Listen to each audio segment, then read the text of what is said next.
Already आप banking के शोबे से मुंसलिक थे, आप दुबई में जॉब कर रहे थे, बड़ी बेहतरीन। आपके जहन में ये चीज थी कि यार क्या मैं इतनी बड़ी जॉब भी छोड़ के जा रहा हूँ और अगर मैं वहाँ पे सरवाइव न कर सका तो मैं अपनी मामलात को किस तरीके से लेके चलूंगा आगे? अगर मैं पैसे कमा भी रहा हूँ लेकिन मैं खुश नहीं हूँ, मैं वो सेटिस्फैक्शन ही नहीं है मेरी, तो फिर उस पैसे का भी मैंने क्या ही कर लेना था। कमेंट्री में आपकी इंस्पायरेशन कौन रहे हैं अभी तक? कमेंट्री से ज्यादा मुझे स्टोरीज में ज्यादा इंटरेस्ट है। टेस्ट क्रिकेटर खेल के आप कमेंट्री कर ले, दैट इज इजी।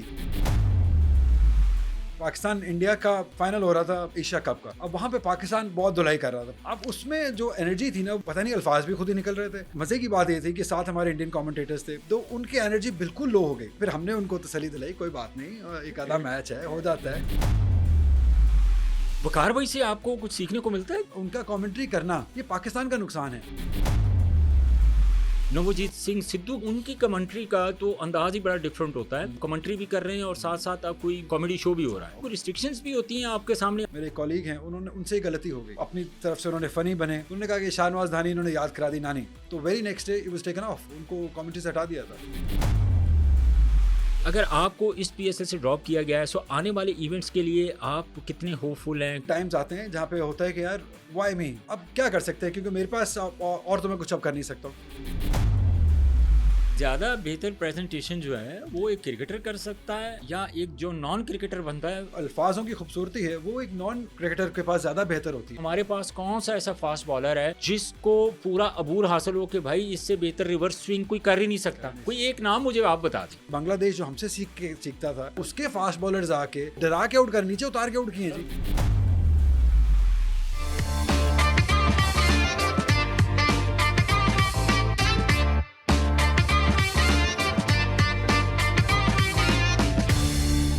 बिस्मिल्लाहिर्रहमानिर्रहीम। पब्लिक पॉडकास्ट में खुशामदीद। मैं हूं शाहनवाज खान और आप पब्लिक न्यूज़ का स्पेशल प्रोग्राम देख रहे हैं, पब्लिक पॉडकास्ट। नाजरीन, आज मेरे पॉडकास्ट के मेहमान किसी तारुफ के मोहताज नहीं, नामवर कमेंटेटर हैं और बहुत ही कम अरसे में एक बड़ा नाम उन्होंने बनाया कमेंट्री के शोबे में। आजकल अगर हम देखते हैं तो हमें बहुत सारे ऐसे नए नए चेहरे नज़र आते हैं जिनको हम जानते पहचानते भी नहीं हैं, लेकिन वो बड़े बड़े जो इवेंट्स हैं उनमें हमें कमेंट्री करते हुए नज़र आते हैं। लेकिन जो मेरे मेहमान हैं वो वेल नॉन कमेंटेटर भी हैं और सबसे बड़ी चीज़ ये कि हमारे लेजेंड वकार यूनुस के छोटे भाई हैं अली यूनुस, आज मेरे पॉडकास्ट का मेहमान हैं। अली भाई, बहुत शुक्रिया आपके टाइम का। इंट्रो मैंने छोटा इसलिए करवाया कि हमारी गपशप ज़्यादा लंबी लग जाए। अली भाई, बहुत शुक्रिया आपके टाइम का। अली, ये बताएं सबसे पहले, वकार भाई एक लेजेंड क्रिकेटर और आप कमेंटेटर, तो आपको क्रिकेट का शौक नहीं था कि आप कमेंट्री की तरफ आ गए? देखिए, सबसे पहले तो बहुत शुक्रिया, आपने बुलाया और बड़ी जल्दी हमारी कोऑर्डिनेशन हो गई। आज जी, ही जी। हमारी बात हुई और आज ही हमारा पॉडकास्ट हो गया।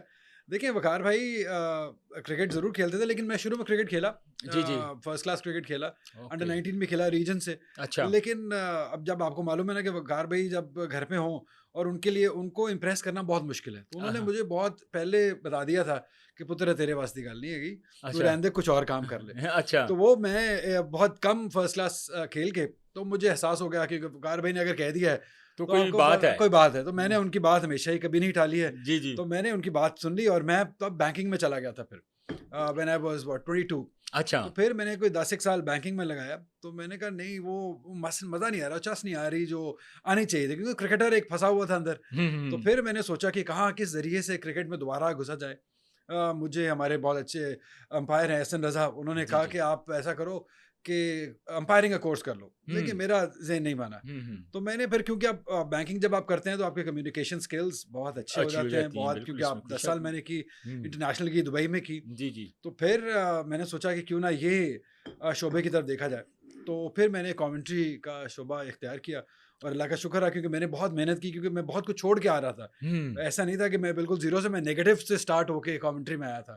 तो उसमें फिर मैंने बहुत मेहनत की और अल्लाह का शुक्र रहा कि मुझे जैसे जैसे पीसीबी ने अपॉर्चुनिटी देते चले गए और मैं काम करता चला गया। अच्छा अली भाई, जब आप ये सारा कुछ, आप ऑलरेडी आप बैंकिंग के शोबे से मुंसलिक थे, आप दुबई में जॉब कर रहे थे, बड़ी बेहतरीन, और जाहिर है कि लोग, हमारे बहुत सारे ऐसे एक्स क्रिकेटर हैं, फर्स्ट क्लास क्रिकेटर हैं, डोमेस्टिक क्रिकेटर हैं, या बल्कि जो पाकिस्तान खेले हुए क्रिकेटर हैं, वो जब यहाँ पे उनको क्रिकेट नहीं मिलती, अपॉर्चुनिटी नहीं मिलती, तो नॉर्मली जैसे हमने देखा यूएसए चले जाते हैं, वो दूसरे यूरोप के ममालिक चले जाते हैं या यूएई चले जाते हैं, यूएई की भी तो एक बहुत बड़ी हिस्ट्री है ना कि बहुत सारे ऐसे क्रिकेटर्स हैं जो यूएई की नुमाइंदगी कर रहे हैं। उस्मान खान की अगर बात कर रहे हैं तो पाकिस्तानी, और बहुत सारे क्रिकेटर्स हैं, ज़हूर खान की अगर बात कर लें।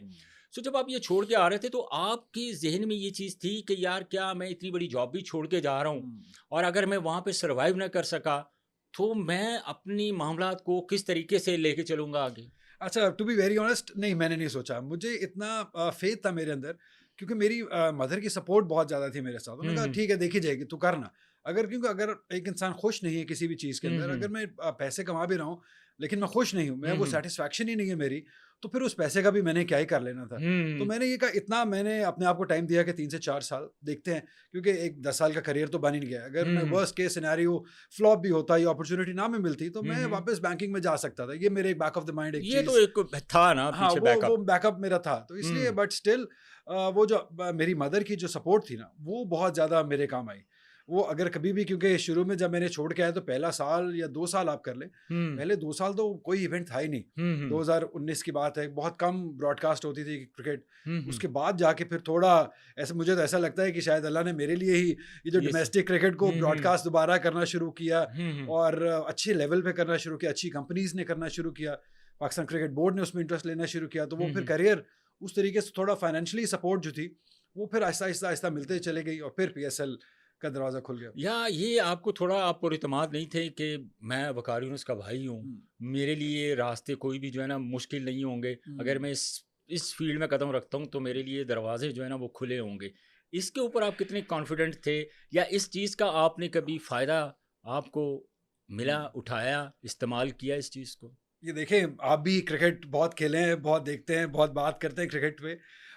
आज तक वकार भाई ने, जब भी मैं क्रिकेट खेला भी हूँ या मैं कमेंट्री भी किया, मुझे कोई एक भी इंसान ऐसा नहीं होगा कि जो ये कह सकता होगा कि यार वकार दा फोन आया सी तो पूरा करना पै गया। Not even once. मतलब आप कोई बंदा मेरे सामने लाके खड़ा कर दें कि यार ये वकार भाई की वजह से कमेंट्री की है, या जितनी भी क्रिकेट में खेला हूँ वो खेला हूँ। सिर्फ एक बार ऐसा हुआ था कि जब मैं सेकेंड ईयर में था, गवर्नमेंट कॉलेज में था मैं, तो हमारे एग्जाम्स थे सेकेंड ईयर के, तो मुल्तान रीजन से मैं खेल रहा था, तो वहाँ पे ट्रायल्स थे, तो नज़ीर जूनियर साहब ट्रायल ले रहे थे। अब मैं वो एग्ज़ाम की वजह से उस दिन ट्रायल्स पे नहीं जा सका था, हालांकि मैंने रन्स बहुत किए हुए थे ग्रेड 2 में, तो वो ग्रेड 1 के वो ट्रायल्स थे, बिल्कुल, ओके। तो उस पे मैंने वकार भाई को कहा कि सिर्फ उनको कहें मेरे ट्रायल किसी बाद में ले लें, या मेरा सिर्फ रिकॉर्ड देख लें ताकि मैं एग्जाम भी दे लूँ। अच्छा जी, आप मेरी बात मानेंगे, वकार भाई ने उनको बड़ी मुश्किलों से, मैंने वकार भाई को मनाया कि एक फ़ोन कर दो, तो वो नज़ीर जूनियर साहब अब तो शायद अल्लाह करी की रहमत करे जी, उन्होंने फ़ोन उठाया, वकार भाई ने बात की कि करना, उन्होंने फ़ोन बंद कर दिया। उसके बाद वकार भाई को मुझे इतनी शर्म आई कि यार, मतलब एक छोटे से काम के लिए मैंने, वकार भाई इनका इतना नाम है, उनको मैंने मतलब जलील करवा दिया, या उनका फ़ोन किसी ने बंद कर दिया। तो वो that was the last moment जी। उसके बाद मैंने ज़िंदगी में कभी वकार भाई को किसी चीज़ के लिए नहीं कहा। जो भी हुआ मैंने खुद से किया, कमेंट्री तो स्पेशली। आप अगर मेरा रिकॉर्ड भी उठा के देखें तो मैंने स्कूल क्रिकेट से शुरू किया, स्कूल क्रिकेट की कमेंट्री की, क्लब क्रिकेट की कमेंट्री की, उसके बाद आहिस्ता आहिस्ता प्रोसेस से आया। बिल्कुल, जैसे एक क्रिकेटर खेलता है, क्लब क्रिकेट खेलता है, फर्स्ट क्लास खेलता है, उसके बाद आप पीएसएल खेलते हैं या पाकिस्तान खेलते हैं। बिल्कुल, पाकिस्तान मैं तो नहीं खेल सका अभी तक, लेकिन पीएसएल तक मैं बिल्कुल स्टेप बाय स्टेप और ईयर बाय ईयर करके यहाँ पहुंचा। नहीं, कमेंट्री जाहिर है, जब आप दुबई चले गए थे सारा कुछ छोड़ के, तो किस माइंडसेट के साथ आप दुबई चले गए कि यार पाकिस्तान से मेरा कोई मुस्तकबिल नहीं, मैं पाकिस्तान को छड़ के जा रहे हैं? नहीं, अपॉर्चुनिटी के लिए गया था मैं, सेटल होने नहीं गया था, मैं सिर्फ एक्सपोजर लेने गया था। तो मुझे मालूम था, क्योंकि बैक ऑफ द माइंड। और उसमें आपने 10 साल लगा दिए? नहीं, 10 साल टोटल पाकिस्तान, टोटल बैंकिंग के शोबे में 6 साल मैंने पाकिस्तान में किया, 2 से 2.5 साल मैंने दुबई में किया, वो मैं गया इसीलिए था। लेकिन मुझे मालूम था कि मैंने इवेंचुअली बैंकिंग छोड़नी है, मैंने बैंकिंग लॉन्ग टर्म नहीं करनी है, मैंने करना ही क्रिकेट है। अब वो कब करना है, किस तरीके से करना है, कौन सा रास्ता इख्तियार करना है, वो मुझे ढूंढते ढूंढते वो रास्ता, वो इतना टाइम लग गया। जब आपको पहली अपॉर्चुनिटी मिली, जिसको हम असाइनमेंट कहते हैं, जब आपको पहली असाइनमेंट मिली, वो कौन सी थी अली भाई कमेंट्री में? अच्छा, उसमें मैं बहुत थैंकफुल हूँ डॉक्टर नुमान का। एक 2018 या 19 में पाकिस्तान कप हुआ था, पीटीवी उसको ब्रॉडकास्ट कर रहा था, तो मुझे कोई रास्ता नहीं मिल रहा था, मैं कहाँ से कमेंट्री में घुसूं, तो मैंने ऐसे ही, मैंने कहा होने वाला, वो शुरू हो चुका था। अच्छा, मैंने डॉक को मैसेज किया, फ़ोन किया, मैंने कहा डॉक ये हो रहा है तो मैं भी करना चाहता हूँ। मेरा कोई उससे पहले एक्सपीरियंस नहीं था, या मेरा उससे पहले कोई क्रिकेट से ब्रॉडकास्टिंग से कोई वो नहीं था, अच्छा, राब्ता नहीं था। तो ही वॉज काइंड इनफ, उन्होंने कहा यार तू आ जा, मैं ट्रायल बेसिस पे तुझे करवा देता हूँ, ओके 2-3 दिन आ जा, तू अपने खर्चे पे आ जा, हम्म क्योंकि हमारा ऑलरेडी पैनल फाइनल हो चुका है, तो जी तू आ जी जा और मैं तुझे अपॉर्चुनिटी दे देता तो ये जो उस वक्त पैनल कौन फाइनल करता था हूँ। पीटीवी करता था ना, क्योंकि पीटीवी वही करते करता थे था वो डॉक्टर ब्रॉडकास्टर नुमान, वो थे उस ब्रॉडकास्टर वक्त उस वक्त ओके प्रोडक्शन ओके उन्हीं की थी, तो वो उन्होंने ही करना था। तो उस वक्त तारिक सईद साहब थे, जी अजहर जी खान जी साहब थे, वो बड़े नाम है चिश्ती मुजाहिद साहब थे, चिश्ती मुजाहिद बल्कि साहब अभी इसके क्या बाद बात मैं है चिश्ती सर की मैं एक बात इसके बाद बताता हूँ। तो उन्होंने कहा आ जा, तो अच्छा वो 2-3 दिन तुझे मैं दूंगा, तो देख ले तू क्या कर सकता है। हम्म तो वो मैंने जाके इंग्लिश में जब कमेंट्री की तो उनको वो अच्छा लगा, चिश्ती साहब को बहुत अच्छा लगा। चिश्ती साहब ने मुझे कहा कि I think you will take it forward from here. Okay ये मुझे मेरे लिए बहुत बड़ी मोटिवेशन थी वो पहले दिन उनके बरोस साथ करना।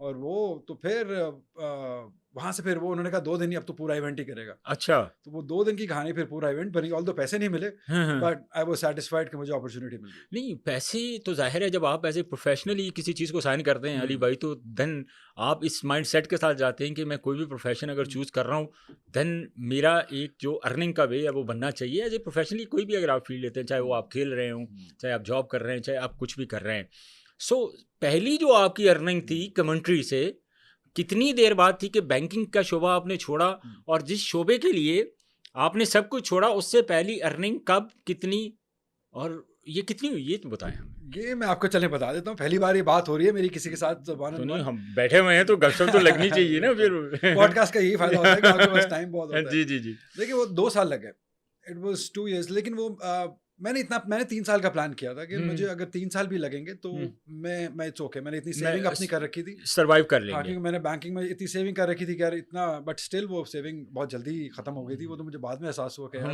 कि ये सेविंग तो बहुत कम थी। अच्छा बट वो मुश्किल टाइम था, एक आखिरी साल बहुत मुश्किल था जब मुझे अर्निंग शुरू हुई।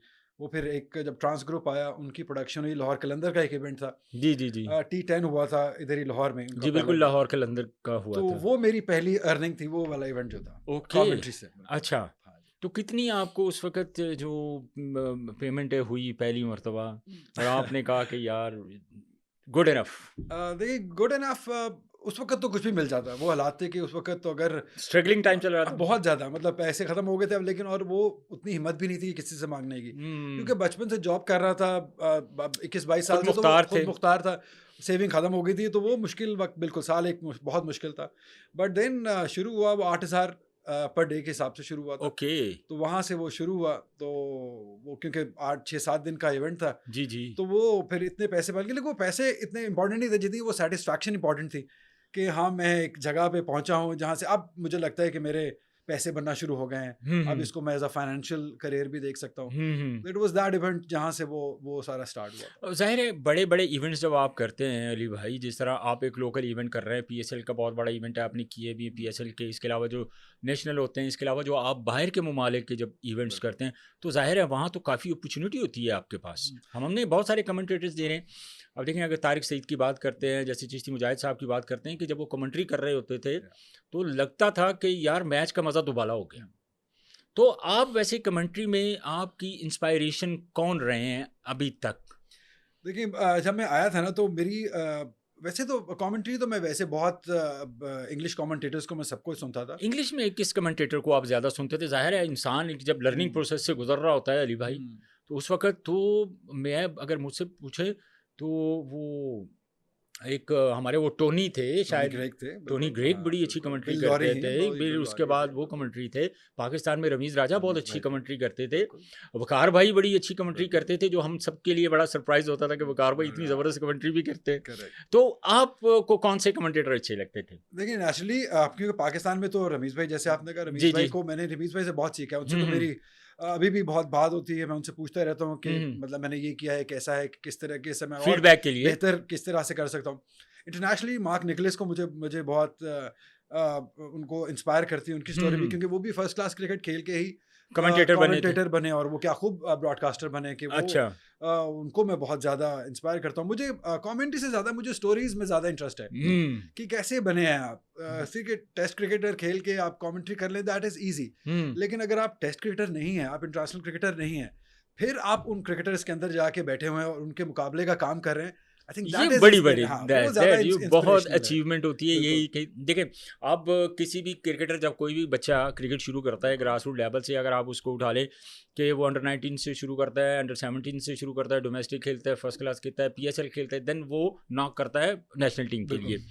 लेकिन सबसे ज़्यादा बंदा इंजॉय करता है कि वो जो उनके स्टार्स होते हैं, जिनको कभी वो टीवी में देख रहा होता है, और हर बंदे की ख्वाहिश होती है कि मैं पाकिस्तान खेलूं, लेकिन बहुत सारे ऐसे मैं समझता हूँ कि अनलकी होते हैं जो पाकिस्तान नहीं खेल पाते। खुशनसीब है 300 सवा 300 ऐसे टेस्ट क्रिकेटर जो पाकिस्तान को प्रेजेंट कर चुके हैं। तो मैं समझता हूँ कि ये बहुत बड़ी अचीवमेंट होती है। और फिर जब आप उनके साथ कमेंट्री पैनल शेयर कर रहे होते हैं, सो कन्फ्यूजन हुई कभी कि यार इतने इतने बड़े नाम मेरे पास बैठे हुए हैं, मैं इनके साथ कमेंट्री कर रहा हूँ जिनको हम कभी टीवी पे देखते थे, इतने इतने बड़े स्टार हैं। कभी कभी कन्फ्यूजन, कभी नर्वस, कभी इस तरह का कोई इन्वायरमेंट कभी बना आपके साथ? अच्छा नहीं, टू बी वेरी ऑनेस्ट कभी नहीं ऐसा हुआ, क्योंकि मैं इतना श्योर था अपने काम को लेके, मैं इतना कॉन्फिडेंट था हमेशा से इस काम को लेके कि मुझे पता था जैसे ये इट्स मेड फॉर मी, जैसे आप कहते हैं ना। और उसके ऊपर मैंने डोमेस्टिक में बहुत रगड़ा खाया। अब बहुत कम लोग हैं ऐसे जो कि 4 डे क्रिकेट, वो भी डोमेस्टिक की, और 4 लोग पूरा पूरा दिन कमेंट्री कर रहे हैं। अब वो उससे शायद पैसे तो नहीं बन रहे थे, लेकिन मेरा उस पर जो मेरा फ्लो था वो बन रहा था। मैं क्योंकि बोरिंग सेशंस होते हैं पूरा पूरा दिन आपके 2 आउट हुए हैं, 3 आउट हुए हैं, डोमेस्टिक क्रिकेट में जिस तरीके से खेली जाती है क्रिकेट, तो उसमें फिर आपने बात करनी है, आपने बोलना है, आपने उसको इंटरेस्टिंग बनाना है। तो वो उसमें हमने बात कर करके हर मेरी गलती जो है या मेरा जो फ्लो है, वो डोमेस्टिक क्रिकेट ने बहुत ज़्यादा उसमें मेरी हेल्प की है। क्योंकि उसमें आप इतने ज़्यादा लोग क्रिटिसाइज भी नहीं करते हैं, आपकी हल्की फुल्की गलती भी वो माफ़ कर देते हैं, माफ़ कर जाने देते हैं। जी तो जी, वो उसने मेरी बहुत हेल्प की। अच्छा, आजकल की अगर हम कमेंट्री की बात करते हैं, अली भाई, जब आप कमेंट्री कर रहे होते हैं तो सबसे इंपॉर्टेंट एलिमेंट आप क्या समझते हैं कि जब आप टॉस करवा रहे हैं, आपने वहाँ पे पिच के ऊपर जाके खड़े होना है, उस पिच को रीड करना है, उसके बारे में बात करनी है, तो ये चीज़ें भी तो सीखनी पड़ती हैं ना। ज़ाहिर है क्रिकेटर्स तो जो फर्स्ट क्लास क्रिकेट खेल रहा है, डोमेस्टिक क्रिकेट खेल रहा है, या कोई भी क्रिकेट खेल रहा है, वो थोड़ी हाव नाव तो होती है उसको, लेकिन फिर भी उसके ऊपर कितना काम करने की ज़रूरत होती है, कितना आप उन चीज़ों को, जब आपने जो आपके शायकीन देख रहे होते हैं, वो आपके ऊपर बड़ा ट्रस्ट करते हैं कि भाई जो कमेंटेटर ने कह दिया कि इसका एटीट्यूड ऐसा ही होगा, तो उसके लिए स्पेसिफिक किन चीज़ों की ज़रूरत होती है और क्या करते हैं आप? देखिए, जो पिच रिपोर्ट होती है ना, बेसिकली मैं आपको बताऊं, वो कोशिश ब्रॉडकास्टर ये करते हैं कि वो टेस्ट क्रिकेटर से करवाई जाए। जैसे हमारे साथ सलमान भट्ट होते हैं, वो अगर मैं और सलमान इकट्ठे हैं तो वो सलमान भट्ट पिच रिपोर्ट करेंगे, मैं टॉस कराऊंगा, क्योंकि टॉस के अंदर उतनी एक्सपर्टीज जो डिटेल्ड है वो नहीं चाहिए होती। उसके अंदर आपकी एनर्जी चाहिए होती है, आपके वर्डिंग्स चाहिए होते हैं, आपका फ्लो चाहिए होता है, दैट्स डिफरेंट। लेकिन पिच रिपोर्ट जो होती है वो थोड़ा सा टेक्निकल हो जाता है। yes. वैसे तो अगर सलमान नहीं होते हैं तो फिर मैं करता हूँ, या मेरे दोस्त हैं शाह फैसल हैं, वो भी फर्स्ट क्लास क्रिकेटर हैं, वो करते हैं, अगर वो नहीं है तो। बट फिर क्या होता है, ये बहुत डाइसी काम है ये। आप 100% कभी भी नहीं बता सकते हैं कि ये पिच कैसा खेलेगा। आपने कहा कि ये बेल्टर है, बहुत ज़्यादा रन्स है, आगे गेंद फंसना शुरू हो गए, वो वेदर चेंज हुआ है या कुछ और मामला हो गए, नमी आप नहीं देख सके कितनी नमी है नीचे, तो वो गेंद फंसना शुरू हो गया, टीम 120 पे आउट हो गई। तो वहाँ पे फिर आपको थोड़ा फील होता है, लेकिन वो क्रिटिसाइज टेस्ट क्रिकेटर नहीं होगा। लेकिन अगर नॉन टेस्ट क्रिकेटर ने या नॉन इंटरनेशनल क्रिकेटर ने वो पिच रिपोर्ट की होगी, तो वो फिर क्रिटिसाइज होगा। वो कहेगा इन्हू बिठा देता है, इन्हू कितने लागे जिन्हें पता ही नहीं है। yes. टेस्ट क्रिकेटर की वो बात जाने देगी कि हाँ यार ये तो मिसरीड हो गई, कप्तान भी मिसरीड कर जाते हैं, वो हमारे साथ नहीं ऐसा। अच्छा अली भाई, कौन सा ऐसा टेस्ट क्रिकेटर है जिनके साथ आपने कमेंट्री की और जिनकी पिच रीडिंग बहुत अच्छी हो? आई थिंक सलमान भट्ट की बहुत अच्छी है। पिच रीडिंग भी, गेम रीडिंग भी बहुत अच्छी है उनकी। जिस तरीके से जो कमांड और जो कंट्रोल सलमान भट्ट को गेम के ऊपर है, या जिस तरीके से वो गेम को समझते हैं और उस पर बात कर सकते हैं, आई थिंक उनसे बेहतर मुझे नहीं लगता है कोई एनालिसिस में सलमान भट्ट से बेहतर कोई है। मैंने एक चीज़ और भी बड़ी नोट की है कि देखें, डोमेस्टिक क्रिकेट को समझना, डोमेस्टिक क्रिकेट के ऊपर काम करना, ये बड़ा एक जो है ना, एक इंटरेस्टिंग चीज़ तो ये भी है कि बहुत सारे ऐसे लोग भी हैं जिनको मैंने देखे हैं, जिनको हाव-नाव का पता नहीं होता, लेकिन वो इतनी कॉन्फिडेंस के साथ उन सारी चीज़ों को बयान करते हैं कि आपको लगता है कि भाई इससे ज़्यादा किसी को समझ ही नहीं है इन सारे मामलात की। सही बात। तो ऐसा भी कोई करैक्टर है? देखिए, कैरेक्टर्स आते जाते रहते हैं, लेकिन वो आपको मैं बताऊं, जैसे आप क्रिकेट को समझते हैं जी, जो क्रिकेट को समझने वाले लोग हैं ना, वो फिर इंटरेस्ट नहीं लेते हैं, वो फिर बोलते भी हैं, बात भी करते हैं कहीं ना कहीं, तो वो ज़्यादा सस्टेन नहीं कर सकते हैं। वो आप टेम्परेरी तो आप कर सकते हैं बहुत, अगर आपको नॉलेज नहीं है या आपको गेम के अंदर वाला जो स्किल सेट है वो नहीं है आपके पास, तो आप लॉन्ग टर्म स्किल आप सर्वाइव नहीं कर सकते। आप भले जिसका मर्जी फ़ोन करवा लें, जिस मर्जी सफारी से आ जाएं, अंदर जब माइक आपके पास हाथ में आना है ना, तो फिर वो आप ही हैं, आप और माइक ही हैं। फिर जो आप बोलेंगे फिर पूरी पब्लिक सुन रही है, वो जज करेंगे कि क्या है और कैसे जाए। मैंने देखा है बाजिद खान बहुत अच्छी कमेंट्री करते हैं, हाँ। उनकी जो रीडिंग है, उनकी जो जिस तरह वो कमेंट्री करते हैं, हमने देखा बहुत कुछ है। वकार भाई की अगर बात करते हैं, फिर वसीम भाई की अगर बात करते हैं, रमीज़ राजा की बात करते हैं, सो वो जो लफ्ज़ों का इस्तेमाल है, अब हम इंडियन कमेंट्री को भी देखते हैं, सुनते हैं, वो जो अल्फाज होते हैं उनका चुनाव और जिस तरीके से उसके अंदर एनर्जी होती है और जिस तरीके से वो बयान करते हैं, तो ये भी तो एक बड़ा इंटरेस्टिंग होता होगा ना। तो उस वक्त जब आप थोड़े अग्रेसिव होते हैं, कुछ सिचुएशन इस तरह की बनती है कि आप पर्सनली एक टीम को सपोर्ट कर रहे हैं और वो टीम हार रही है, तो थोड़ा डीमोटिवेट होते हैं आपके यार, या आपकी एनर्जी में कोई फ़र्क आता है? देखिए डोमेस्टिक में आप इतना नहीं करते हैं। इंटरनेशनल में होगा। इंटरनेशनल में हुआ अभी पाकिस्तान इंडिया का फाइनल हो रहा था एशिया कप का। अच्छा। तो मैं और सलमान पाकिस्तान से कमेंट्री जी कर जी, रहे थे। ये अभी जो दुबई में हो रहा था, दुबई में हो रहा एशिया था कप का फाइनल। अब वहाँ पे पाकिस्तान बहुत धुलाई कर रहा था, बहुत मतलब आखिरी मैच कर दिया जी जी पाकिस्तान जी। ने, बॉलिंग भी बैटिंग में। अब उसमें जो एनर्जी थी ना, वो ऐसी थी कि वो पता नहीं, अल्फाज भी खुद ही निकल रहे थे, वो एनर्जी भी खुद ही निकल रही थी, वो एक जो आप कहते हैं ना पेट्रियोटिज्म जो है, जी जी। वो भी साथ निकल रहा था। तो वो जब इतना हाई ऑक्टेन मैच होता है तो फिर आपसे वो नहीं निकलता है। और मज़े की बात ये थी कि साथ हमारे इंडियन कमेंटेटर्स थे, very good friend of hours, बहुत अच्छे थे। तो उनकी एनर्जी बिल्कुल लो हो गई, वो अच्छा। तो ऐसे जैसे उनकी आवाज़ ही नहीं निकल रही है। तो फिर हमने उनको तसल्ली दिलाई, कोई बात नहीं, एक आधा मैच है, हो जाता है। अच्छा। उनकी आवाज़ ही नहीं निकल रही थी और हमारी जो पिच थी वो लाइक बहुत हाई थी। तो वो नेचुरल निकलता है जब पाकिस्तान का मामला आता है। डोमेस्टिक में आप, क्योंकि सारी टीम्स अपनी होती हैं, तो वो सारे क्रिकेटर्स भी अपने दोस्त यारी हैं, तो आप उस तरीके से आप किसी एक की साइड नहीं लेते हैं, न्यूट्रल ही रहते हैं। बट पाकिस्तान में यस, ये पाकिस्तान में तो ऑब्वियसली जाहिर है, जब पीएसएल हो रहा होता है तो पीएसएल के अंदर भी तो देखें, अब जाहिर है दुनिया की दूसरी बड़ी लीग चल रही होती है, और बल्कि है, व्यूवरशिप की बात करें, अभी एक बीबीसी की रिपोर्ट थी पिछले साल की कि सबसे ज़्यादा व्यूवरशिप थी इसकी। लेकिन जो हमारी उर्दू की कमेंट्री है, और जो अगर हम इंडियन कमेंट्री की बात करते हैं, तो हमने देखा है कि जैसे आप लोग कमेंट्री करते हैं, सलमान भट्ट बड़ी अच्छी कमेंट्री करते हैं, आप उर्दू में बड़ी बेहतरीन कमेंट्री करती हैं मैच को लेके, लेकिन जब ये इंडियंस कमेंट्री करते हैं तो लोग स्पेसिफिक ये क्यों चाहते हैं कि यार हम इनकी कमेंट्री उर्दू में सुने? देखिए हमें ये समझना चाहिए कि हमारे लिए अभी ये जो इंडस्ट्री है थोड़ी नई है। हमें कितने उर्दू की में कमेंट्री करते हुए अब बहुत पीछे चले जाएं तो ठीक है, मुनीर साहब होंगे या बाकी इदरीस साहब करते होंगे, इदरीस साहब करते थे, या और बड़े नाम उर्दू की कमेंट्री करते थे। वो उनकी उर्दू में ग्रिप बहुत ज़्यादा थी, वो उर्दू को बहुत अच्छे तरीके से समझते थे। गेम तो चले सेकेंडरी हो जाती है, वो उर्दू का समझना भी तो एक है ना, तलफ़्फ़ुज़ का जो तलफ़्फ़ुज़ भी, वो अल्फाज लेके आना। तारिक सईद साहब की कमेंट्री हमें क्यों अच्छी लगती है? क्योंकि उनकी उर्दू पे ग्रिप बहुत अच्छी है।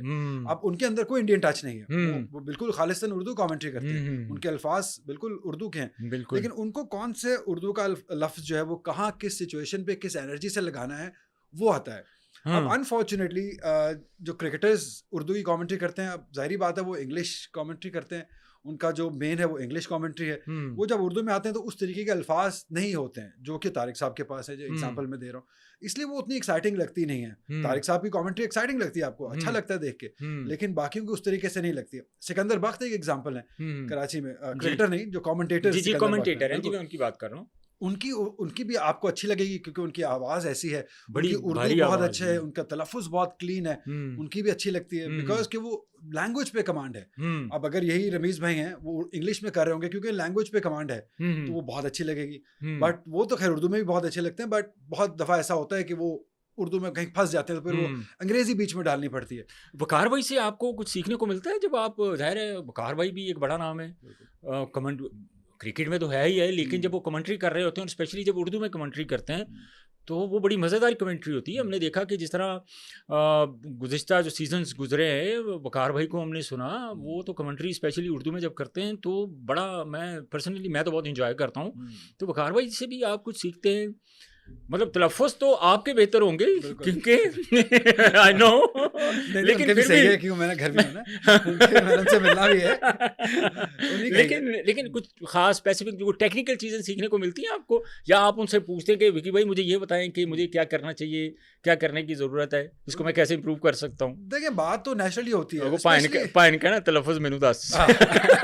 देखो वो टेक्निकल तो उनसे बेहतर कोई नहीं है ना, इसमें कोई शक नहीं। वो तो अगर मैंने कभी कुछ गलत कह दिया है तो वो देर एंड दिन मेरी हो जाती है कि यार एक बात नहीं थी। इसलिए मैं कोशिश ये करता हूँ कि बीइंग अ ब्रॉडकास्टर में अगर क्योंकि दो तरह की कमेंटेटर्स होते हैं जब आप अगर पेयर में काम कर रहे हैं। एक होता है लीड कमेंटेटर, एक होता है कलर कमेंटेटर। जी जी। जो लीड कमेंटेटर होगा उसका जरूरी नहीं है कि वो इंटरनेशनल क्रिकेट खेला हो, उसके पास अल्फाज अच्छे होने चाहिए। अच्छा। वो लीड कमेंटेटर शॉट को बयान करता है, उसकी खूबसूरती बयान करता है। उसके बाद आता है जो टेक्निकल होता है, वो कलर कमेंटेटर होता है। वो जैसे टेस्ट क्रिकेटर सलमान बट मेरे साथ बैठे हो या वकार भाई बैठे हो, तो मेरी कोशिश ये होती है कि मैं सिर्फ एक जो कॉन्वर्सेशन है वो शुरू करके इनके कोर्ट पे बॉल फेंक दूं कि जी मैंने कह दिया हाँ बहुत ही लाजवाब शॉट है या बहुत जबरदस्त शॉट है, बहुत ही कमाल का चौका है। वहाँ आप टेक्निकल नहीं होते। मेरी कोशिश होती है कि मैं ना हूं, क्योंकि एक तो लोग मेरी टेक्निकल सुनना भी नहीं चाहते हैं, बिल्कुल, वो वकार भाई की ही सुनना चाहते हैं। तो उसके बाद फिर वकार भाई या सलमान बट का ये काम होता है कि हाँ इसका वेट ट्रांसफर हुआ या पीछे बॉल गिरा हुआ था या पीछे जाके हिट मारा, ये फिर उनका काम आ जाता है कि वो टेक्निकल ज्यादा, वो मेरी ये कोशिश होती है कि वही टेक्निकल चीज़ों को बयान करें। अच्छा, एज ए प्रोफेशनल आपको कब ये चीज़ रियलाइज़ हुई अली भाई कि इससे बेहतर प्रोफेशन जो है ना, मैं समझता हूँ कि क्रिकेट में एक तो क्रिकेट है, क्रिकेट के बाद कमेंट्री है, इससे बेहतर प्रोफेशनल नहीं है। और जो हमारे आने वाले यंगस्टर्स होते हैं, आप क्या समझते हैं कि उनको इस शोबे में आना चाहिए? और अगर शोबे में आना चाहिए तो क्या ऐसी लवाज़मात हैं, कौन से ऐसे जो प्रोसेस है उनको फॉलो करें और एक स्टेज पर पहुँचें? देखिए सबसे पहले तो ये सोच के आया अगर आपने इस प्रोफेशन में आना है कि इसका कोई गारंटी नहीं है कि आपको कब कौन सा काम मिलेगा, किस वजह से काम मिलेगा, इसकी गारंटी नहीं होगी। ओके। अनलेस एंड अनटिल आप तारिक सईद हैं स्पेशली। जी जी। क्योंकि एक मिथ्स कह लें या एक ट्रेंड कह लें, ये बन गया हुआ है कि जो इंटरनेशनल जो खेला होगा क्रिकेट वही कमेंटेटर अच्छा हो सकता है। तो वो जो मिथ है ना उसको तोड़ना बहुत बहुत ही आप कह सकते हैं मुश्किल है। ब्रॉडकास्टर का झुकाव भी ज्यादा उधर ही होगा। नेचुरली देखिए सुनने अनलेस एंड अनटिल आप तारिक सईद हैं या हर्षा भोगले हैं जो कि नॉन क्रिकेटर्स बड़े क्रिकेटर्स को आके चैलेंज करते हैं, तो वो फिर मुश्किल हो जाता है। उसके लिए मैंने इसीलिए बहुत पहले ये बात समझ ली थी, अगर मुझे इनका मुकाबला करना है तो मुझे अपनी जो गेम है, जो मेरी है, जो लीड की जो गेम है उसको बढ़ाना होगा। ऑल्दो मैं आई बीन लकी इनफ कि मैं क्रिकेट खेला हूँ तो मैं कर लेता हूँ, डिफरेंट चीज़ें भी कर लेता हूँ, इंटरव्यूज़ भी, या पिच रिपोर्ट हो गई, या आप टॉस कर लें या प्रेजेंटेशन कर लें, तो मैं वो सारी चीज़ें कर लेता हूँ। बट अगर आपने आना है तो आप होमवर्क कीजिए, आप सीखिए, आप स्किल डेवलप कीजिए। ऐसा ही नहीं है कि अगर आप ऐसे ही for the sake of commentary आपने नहीं करनी है। अगर आपने कमेंट्री को प्रोफेशन लेना है तो उसको फिर उस तरीके से लिए जैसे आप कोई भी काम करते हैं, आप अपनी मीडिया में काम करते हैं, आप एक प्रॉपर होमवर्क करते हैं। आई एम श्योर इस पॉडकास्ट के लिए भी आपने होमवर्क किया होगा। मैं अपने दिमाग में करता हूँ सारा कुछ ऐसे किसी को मेरा कंप्यूटर चल रहा होता है। बाकी लोगों को भी लोग क्या करते हैं कि लोग आके माइक पे बैठ जाते हैं। मैंने बहुत लोग देखे हैं, उनको बेसिक्स नहीं पता होती हैं, उनको माइक कब कितना बोलना है नहीं पता होती है। तो मुझे अफसोस भी होता है। मैं तो जितनी हेल्प करना चाहूँ मतलब कर सकता हूँ, मैं करता हूँ लोगों की हेल्प, बट फिर अनप्रिपेयर्ड आ जाते हैं। आप सीखिए, पहले आप डोमेस्टिक को वैल्यू दीजिए, डोमेस्टिक को बोरिंग मत समझिए, डोमेस्टिक को आप अपना लर्निंग स्कूल समझिए। कि मैं शौक से, मैं आज भी यकीन कीजिए मुझे अगर डोमेस्टिक की अपॉर्चुनिटी मिलती है, मैं वैसे ही तैयार होकर जाता हूँ जैसे मैं एक इंटरनेशनल मैच के लिए तैयार होकर जाऊंगा। आप मुझे कभी चप्पल में नहीं देखेंगे, कभी मुझे एक अनआयरन शर्ट में नहीं देखेंगे, या मेरे बाल नहीं बने होंगे, ऐसा कभी नहीं होगा। वो बेशक डोमेस्टिक का मैच हो या PSL का मैच हो, आपको इक्वल रिस्पेक्ट देनी है अपने काम की, और आपको इक्वली उसके लिए प्रिपेयर्ड होकर जाना है। हम लोग बहुत जल्दी में हैं, लोग कहते हैं कि मैंने अगर आज माइक पकड़ लिया तो अगला स्टेप मेरा PSL होना चाहिए। ऐसा नहीं होना चाहिए, आपको स्टेप बाय स्टेप करना है। और जब आप 1 या 2 सीजन हमारे सामने अली भैया, पर अगर आपने PSL की बात छेड़ दी तो हमारे सामने बहुत सारे ऐसे फेसेस भी आपको भी नज़र आ रहे हैं, हमें भी नज़र आ रहे हैं, जो मैं समझता हूँ कि शायद वहाँ तक पहुँचने के लिए उनको एक प्रोसेस से गुजरना चाहिए था, लेकिन वो नहीं गुजरे और वो हमें नज़र आ रहे हैं आज।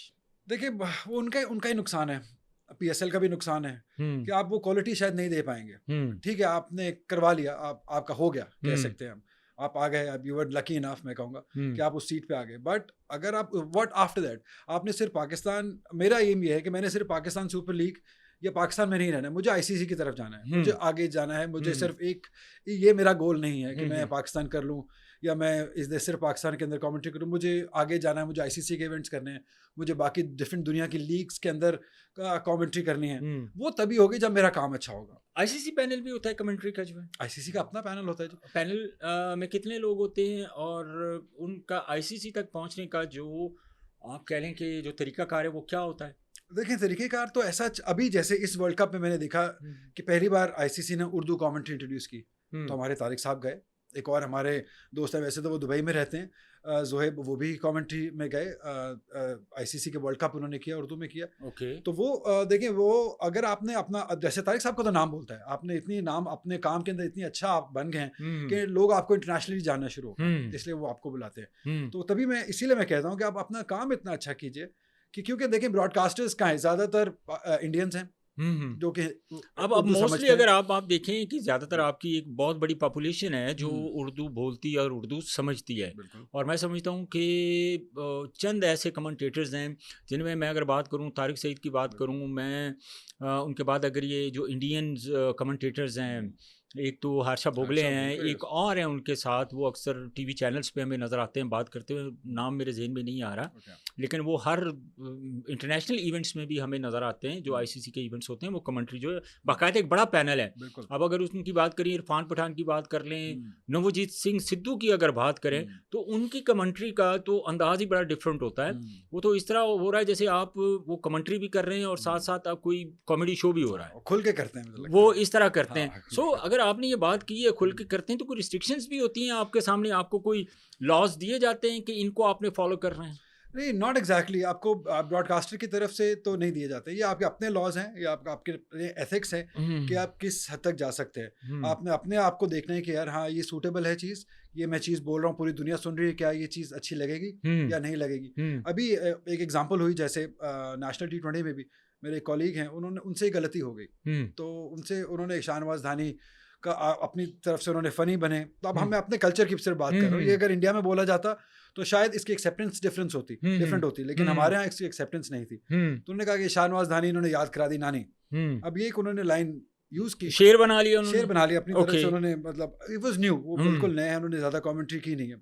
तो very next day it was taken of, उनको कमेंट्री से हटा दिया था। अच्छा, अब उनको नहीं एक्सेप्ट हुआ ये बात, ये जोक कह लें या इस तरह, तो लिमिटेशंस आप खुद लगाते हैं हमारे। अब यही फनी बात इंडिया में शायद की होगी किसी ने, सिद्धू बाजी ने की हो, तो वो शायद हाँ लोग बहुत उसकी तारीफ करें, बहुत वायरल हो जाए वो चीज़, बट हमारे यहाँ एक्सेप्टेंस भी नहीं है कि आप कुछ आउट ऑफ द बॉक्स बोल सके, कुछ आउट ऑफ द बॉक्स कर सके, इतनी एक्सेप्टेंस अभी नहीं है। इसलिए हमें बहुत ही सोच समझ के, बहुत ही एक दायरे के अंदर रह के बात करनी पड़ती है। अच्छा, आप इस दफ़ा मैंने आपको देखा अली भाई कि आप हमें PSL में कमेंट्री करते हुए नज़र नहीं आ रहे, बल्कि इस सवाल से पहले मैं अगर आपसे ये जानूं, जैसे आपने अभी बात की कि वो शाहनवाज धानी वाली आपने बात की, तो पिछले दिनों मैं एक प्रोग्राम देख रहा था, तो कमेंट्री के ऊपर जो है ना, वो बहुत ज़्यादा, जो अभी PSL चल रहा है उसके ऊपर अली भाई बहुत ज़्यादा क्रिटिसाइज हुआ।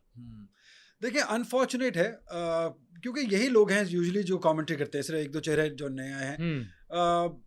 मुझे तो लगता है कि सही काम हो रहा है। अच्छा, इसमें एक और चीज़ है अली भाई, अगर आप देखें कि हमारे यहाँ पे अगर कमेंट्री में कुछ 19-20 हुआ है, तो एक टीवी के प्रोग्राम में उसके ऊपर बड़ा कैटेगोरिकली वो क्रिटिसाइज हुआ है, और अगर यही कमेंट्री अगर ये हमारे पड़ोसी मुल्क में हो रही होती और वो बातें कर रहे होते, तो फिर यही लोग बैठ के अप्रिशिएट कर रहे होते, तो फिर ये दोगला म्यार क्यों है अली भाई? देखिए, ये अब मैं इसके बारे में कुछ ज़्यादा क्या कहूँ मैं, क्योंकि अब देखें, ये तो जिनका प्रोडक्ट है पाकिस्तान सुपर लीग, वही डिसाइड करते हैं कि कौन से कमेंटेटर्स होने चाहिए। उनको लगा कि ये ज़्यादा बेहतर कमेंट्री कर सकेंगे, हमारा प्रोडक्ट ज़्यादा बेहतर तरीके से प्रेजेंट कर सकेंगे, तो उन्होंने उनको चूज़ किया। आई नो, आपने जैसे बात की, मेरा आई वॉज रेडी, मैं तो मेंटली बिल्कुल प्रिपेयर्ड था, मुझे ऐसा लग रहा था कि मेरा हो जाएगा, बट आखिरी कुछ लम्हात में ऐसा हुआ कि वो नहीं हो सका। बट आई गेस क्योंकि मेरे सारे कॉलीग्स हैं, मुझे तो उनके साथ काम करना अच्छा लगता है। कभी कभी ऐसा होता है कि आप थोड़ा प्रेशर में भी होते हैं, कहीं आपके अल्फाज सही नहीं भी निकलते हैं, ऑफ डे होता है आपका, हर एक ऑफ डे हो सकता है।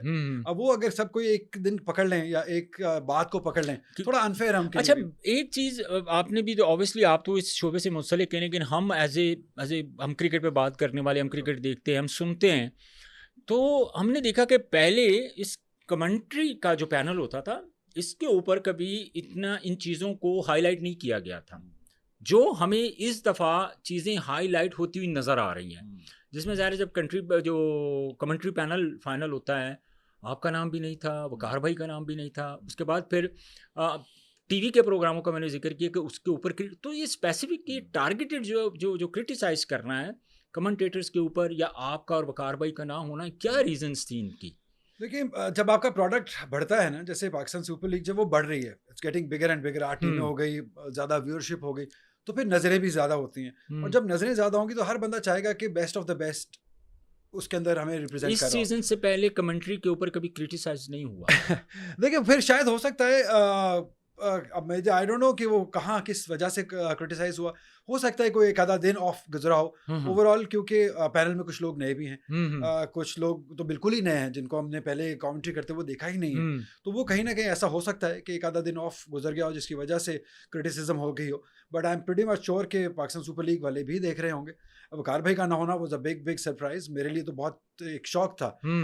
मुझे अपना तो गम भूल गया ना, मेरा तो गम पीछे रह गया। मैं कहा जो वो नहीं है तो फिर मैं तो किसी कड़ेदा टक्कर नहीं। मेरी यही सोच थी। मैं और मैं इसीलिए वजह से मुझे सुकून भी हुआ। मैं कहा यार अगर वो उनके साथ वो नहीं है तो फिर मेरा ना होना तो कोई अनहोनी वैसी बात नहीं है। चलो मैंने अपना हार्डवर्क किया है, मैंने अपनी नीयत से काम किया है और आगे भी करता हूँगा। तो आगे जिनकी मर्जी है, अगर उनको लगता है कि मैं उनके प्रोडक्ट के लिए सही नहीं हूँ, मैं पाकिस्तान सुपर लीग को अच्छे तरीके से रिप्रेजेंट नहीं कर सकता हूँ, तो सही है, ये उनका फैसला है। बट मैं अपना काम अच्छे तरीके से वकार भाई का इसके बारे में अगर आपसे बातचीत हुई वकार भाई की कि यार अगर ये कमेंट्री पैनल में नाम नहीं है, तो जाहिर है भाई हैं आप लोग, तो डिस्कस तो होती है ना? अच्छा आपको बहुत ऑनेस्टली बताऊं कि बात ही नहीं हुई इस बारे में। अच्छा, हम अपनी अपनी जगह हमने समझ लिया। हमने क्योंकि आई नो उनको भी अच्छा नहीं लगा होगा, जाहिर है इतना बड़ा नाम वकार भाई, और उनको मेरे लिए भी अच्छा नहीं लगा होगा क्योंकि अब एक तो वजह भी नहीं पता है कि क्यों नहीं है, या तो वजह पता होती तो इट्स डिफरेंट। बट जो सुनी सुनाई बातें से जो हुआ तो मुझे मुनासिब नहीं लगा कि मैंने कहा यार अब मैं इन सुनी सुनाई बातों के ऊपर क्या बहस करूं। ऑलरेडी मुझे मालूम था कि वो परेशान होंगे या डाउन होंगे। मैं तो था ही था क्योंकि मुझे तो बहुत अफसोस हुआ था। मैं आपको सही बताऊं कि मैं एक्सपेक्ट कर रहा था कि मेरा नाम होगा, but that's okay, life moves on. अब आगे बहुत सारे इवेंट्स हैं और उसके अंदर दोबारा से काम करेंगे, दोबारा से मेहनत करेंगे। देखो वकार यूनुस तो वकार भाई पूरी दुनिया में कमेंट्री करते हैं और उनकी कमेंट्री का जो अंदाज है वो जैसे पहले मैंने जिक्र किया कि उनका तो मैं खुद बड़ा फ़ैन हूँ एज ए क्रिकेटर। हम जब क्रिकेट खेलते तो मैं वकार भाई के एक्शन से इंस्पायर होकर मेरा एक्शन भी मैं वकार भाई की तरह कर लिया था। तो हम तो खुद इतने इंस्पायर थे वकार भाई की बॉलिंग से। फिर वो जब कमेंट्री करते हैं, स्पेशली इंग्लिश में तो करते ही हैं, वो बड़े अच्छे लगते हैं, लेकिन जब वो उर्दू में करते हैं तो उर्दू में उससे भी ज़्यादा अच्छे लगते हैं। लेकिन आपको नहीं लगता कि अगर आपको इस PSL से ड्रॉप किया गया है सो आने वाले इवेंट्स के लिए आप कितने होपफुल हैं, कितने आप कॉन्फिडेंट हैं कि फॉरगेट इट, जो पास में हो गया आगे सब अच्छा होगा?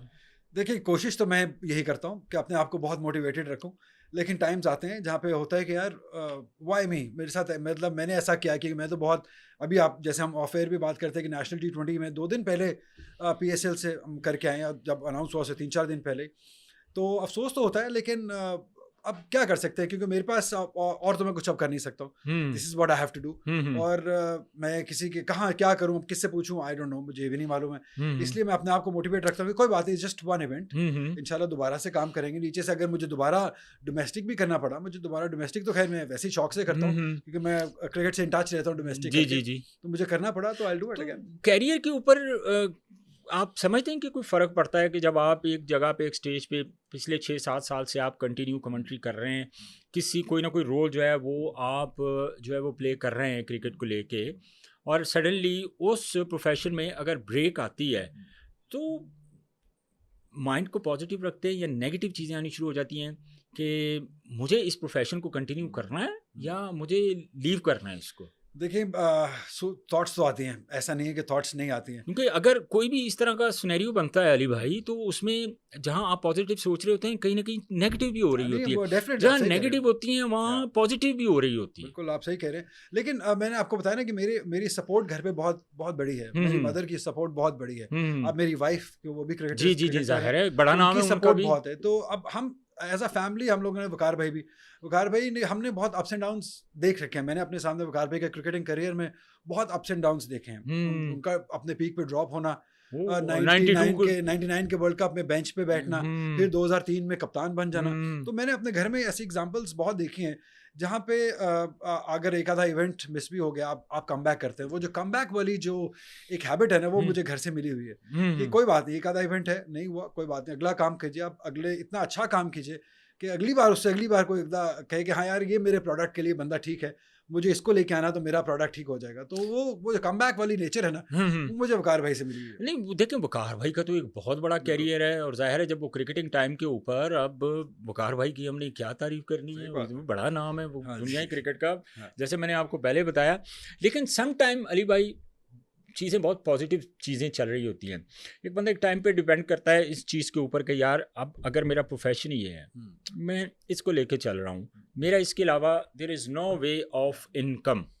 ठीक है, पीछे आपने 1 साल भी स्ट्रगल गुजारा, जब आपने स्ट्रगलिंग की, जब आप इस तरफ आ रहे थे, तो क्या ये मोटिवेशन आपके आने वाले इवेंट्स में आपको कितनी हेल्पफुल आपके लिए साबित हो सकती है, और अगर नहीं होती तो क्यों नहीं होती? देखिए, मोटिवेशन तो एक्स्ट्रा होगी, क्योंकि मुझे अब मैंने तो अपने आप को पॉजिटिव रखना है। मुझे अब ये देखना है कि मैं क्या बेहतर कर सकता हूँ, मैं कैसे अगले बंदे की मजबूरी बन सकता हूँ, मैं किस तरह का इतना अच्छा और काम कर सकता हूँ। इतने कंपटीशन में अभी भी आप समझते हैं कि आप कमजोरी बन सकते हैं किसी की? देखिए, कंपटीशन तो हमेशा ही रहेगा। अभी और नए क्रिकेटर्स आ जाएंगे, 7 साल पीछे अगर चले जाएं अली भाई, तो क्या इतना कंपटीशन था जब आपने स्टार्ट किया था? और 2026 में क्या आप समझते हैं कि कंपटीशन कम हुआ है या बढ़ा है? मैं तो समझता हूँ बढ़ा है। कंपटीशन बिल्कुल बढ़ गया है, क्योंकि अब नजरें ज्यादा आ गई हैं। अब लोग बहुत ज्यादा लोग इंटरेस्ट लेना शुरू हो गए। आज से 6 साल पहले जो लोग कमेंट्री नहीं करना चाहते थे, अब वो करना चाहते हैं। अब अचानक बहुत सारे हमारे सीनियर्स हैं, वो वापस आना चाहते हैं, वो वापस कमेंट्री करना चाहते हैं। इसलिए आपको अपने आप को और मजीद बेहतर बनाना पड़ेगा।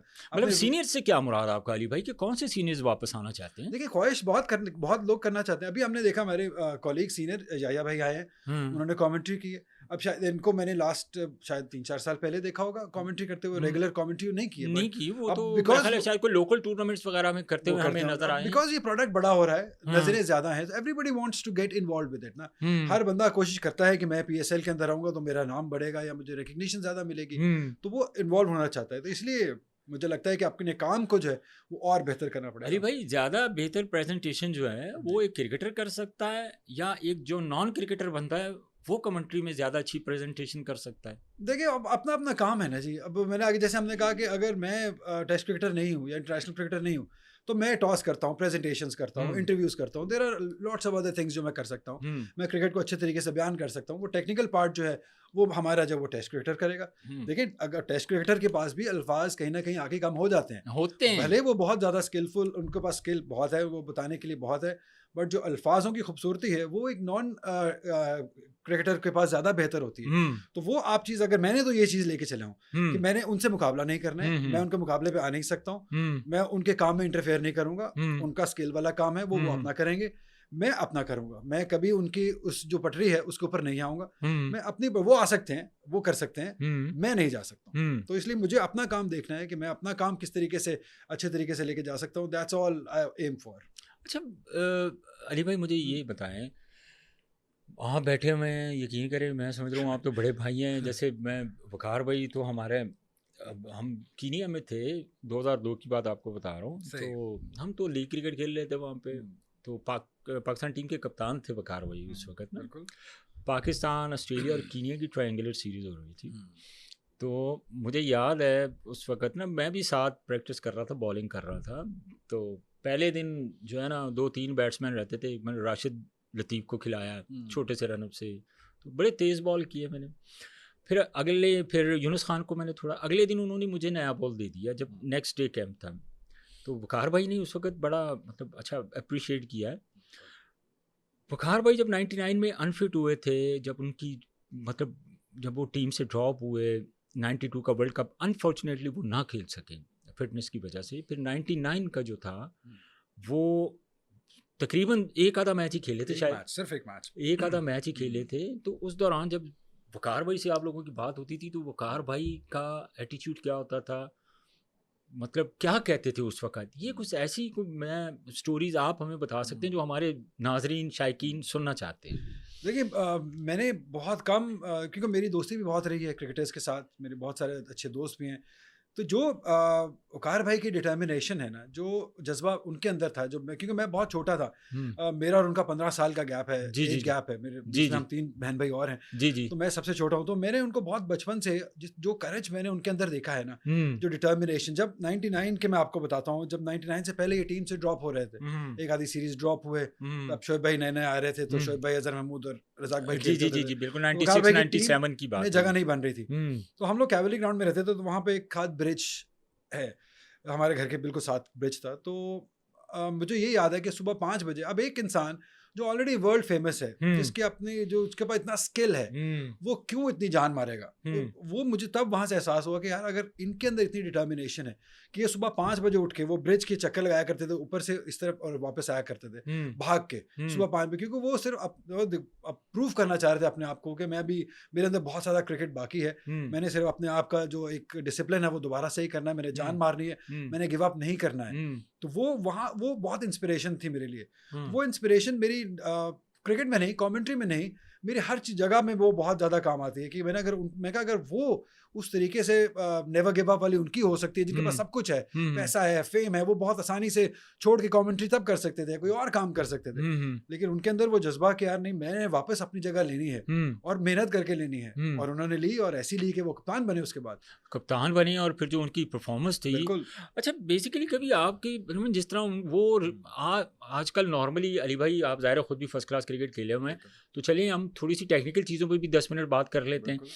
अब हमारे पास आजकल जो सबसे ज़्यादा फुकदान है अली भाई, वो हमारे पास फास्ट बॉलिंग का जो है फुकदान है।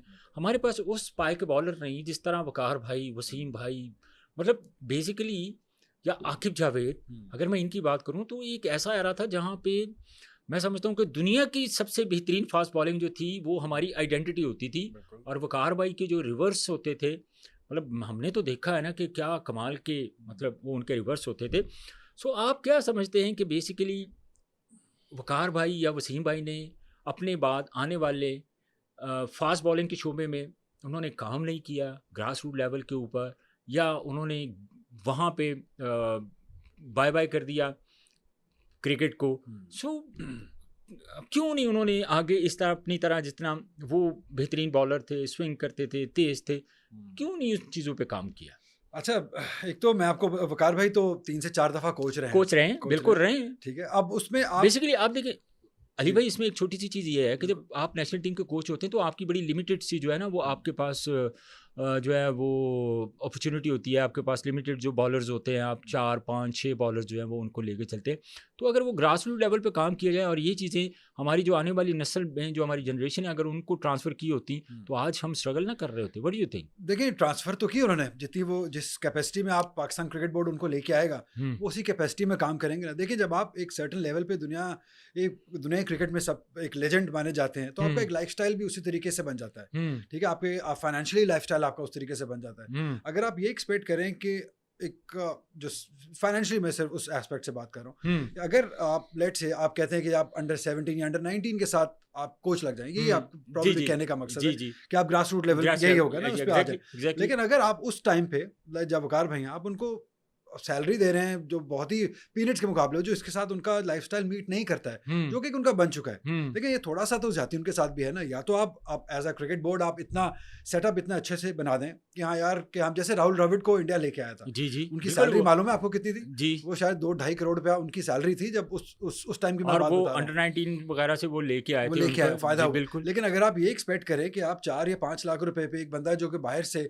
करोड़ों कमा सकता है एक महीने के, और उसको आप 3 से 4 लाख रुपए आप सैलरी दें और आप कहें कि साड़ा हुक्म भी मनना नाल, तो वो फिर उसके लिए भी शायद आप इतनी जाती तो उसके साथ भी ना करें ना, तो थोड़ा जाती हो जाएगी उसके साथ भी। या तो क्रिकेट बोर्ड अब जैसे अब मैं वो सिस्टम होता हुआ देख रहा हूँ, जैसे अब मैं देख रहा हूँ कि सरफराज अहमद आ गए हैं, बड़ी सैलरी में है, ताकि उनकी ईगो भी तो सेटिस्फाई हो ना, उनके खर्चे भी तो पूरे हो। वो एक लाइफस्टाइल ऐसा बन जाता है जहाँ पे आपने इतने जो है ना सैलरी में आपने सर्वाइव करना हो। उनके फैमिली है, ऑस्ट्रेलिया में रहते हैं, उनके बच्चे हैं, अच्छे स्कूलों में जाते हैं, तो आपको यू गॉट टू अंडरस्टैंड कि आपको थोड़ा उनको देना भी है। ऐसा तो नहीं है कि आप सिर्फ कहें कि आए और सर्व करें, तो सर्व अगर बाकी सब इतनी सैलरीज ले रहे हैं, तो आपको अगर उनको यूज़ करना है निचले लेवल पे भी, तो उनके एटलीस्ट लाइफस्टाइल तो मीट कीजिए ना। ऐसा तो नहीं है कि आप पीरियड्स देके तो आप उनसे वो काम नहीं करवाएंगे, तो उनके साथ भी थोड़ी सी ज्यादती हो जाएगी।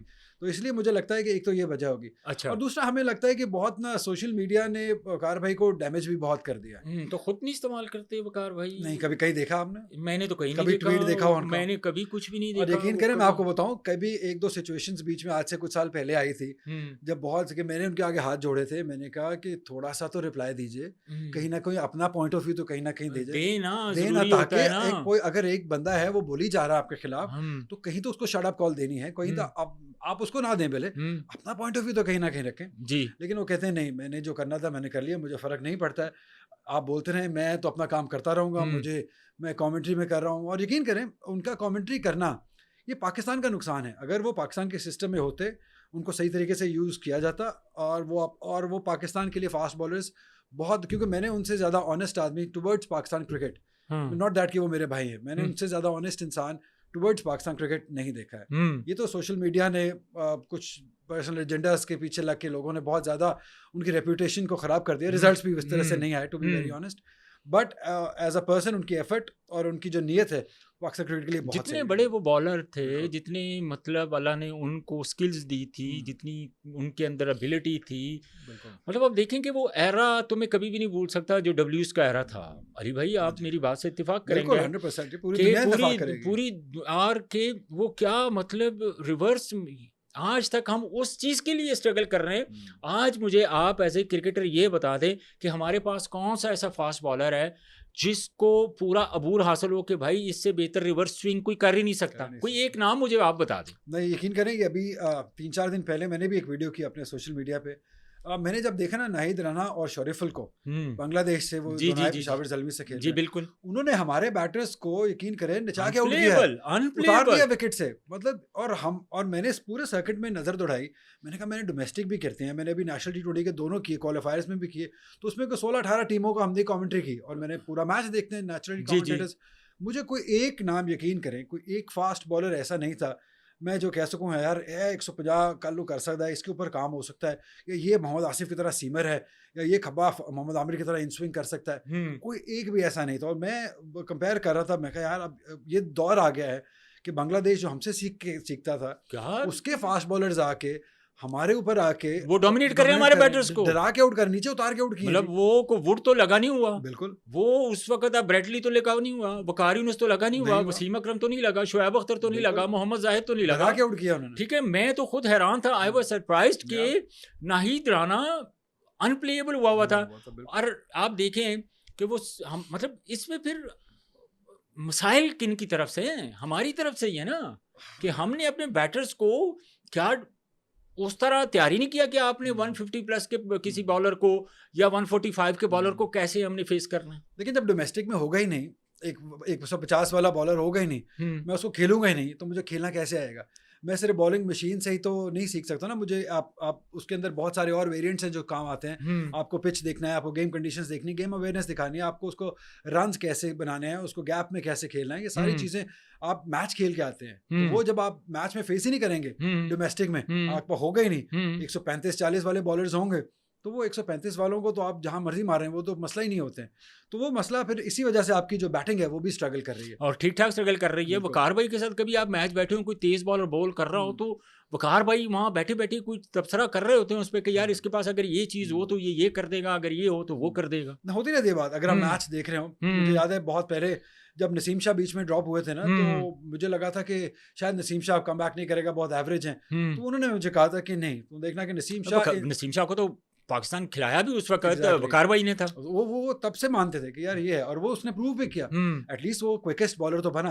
और लेकिन वही बात है, कंट्रोल नहीं, अगर पेस है तो कंट्रोल नहीं है, अगर कंट्रोल है तो पेस नहीं है, तो वो मसले मसाइल चल रहे हैं। मुझे तो ये लगता है, उस दिन मैंने अपनी वीडियो में भी बात की थी कि आपको ना वापस जाना पड़ेगा। आपको याद होगा जब आप भी क्रिकेट खेलते होंगे तो वो डिफरेंट प्रोडक्ट्स के ना वो लगते थे, कॉम्पिटिशंस आते थे, जी कौन 150 बॉलर ढूंढे हम। जी जी जी जी, कोई शायद पेप्सी का कैंप लगता था, कोई पेप्सी का था, यूफोन का लगता था, बिल्कुल।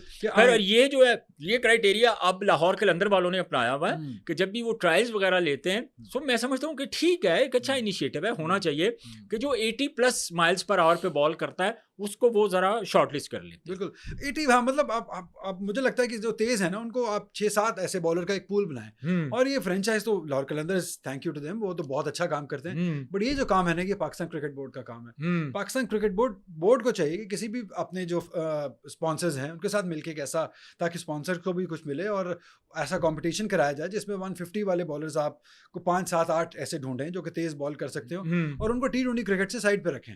उनको आप सिर्फ तैयार करें डेड बॉल क्रिकेट के लिए। उसके बाद जब वो तैयार हो जाएं, जब वो इतने एक्सपीरियंस हो जाए, फिर आप उनको कहेंगे हाँ जाओ अब T20 क्रिकेट भी खेलो। एक और लम्हा फिक्रिया भी हमारे लिए अली भाई ये है कि हम अब नहीं, अब स्पेसिफिक मैं फास्ट बॉलर्स की बात कर रहा हूँ अली भाई। इसमें एक चीज़ आप देखें कि हमारी जो बेसिकली अब हमारा एक सबसे बड़ा वेपन होता है किसी भी टीम से मैच जीतने का होम कंडीशंस में, वो स्पिन विकेट बना के है। सो क्या हमारे पास जो हमारे प्रेजेंट जो हमारे फास्ट बॉलर्स हैं, हम आपको कभी आपने सोचा था कि किसी टेस्ट मैच के अंदर भी एक आधा फास्ट बॉलर जो है वो खेलेगा और बाकी स्पिनर्स खेलेंगे? लेकिन आज हमारा सबसे मेन वेपन, हमारा हथियार ही वो है कि हमने स्पिन विकेट बनानी है, स्पिन बॉलर को खिलाना है। फास्ट बॉलर हमें कोई नज़र नहीं आ रहा जिसके पास इस तरह की रिवर्स हो, इस तरह की स्विंग हो, इतनी पेस हो कि वो आने वाले जो हैं वो बैटर्स जो हैं वो 2-3 आउट किए, ऊपर से 1-2 आउट किए मिडल में स्पिनर ने, और फिर वो लगे और उन्होंने उड़ा के रख दिया।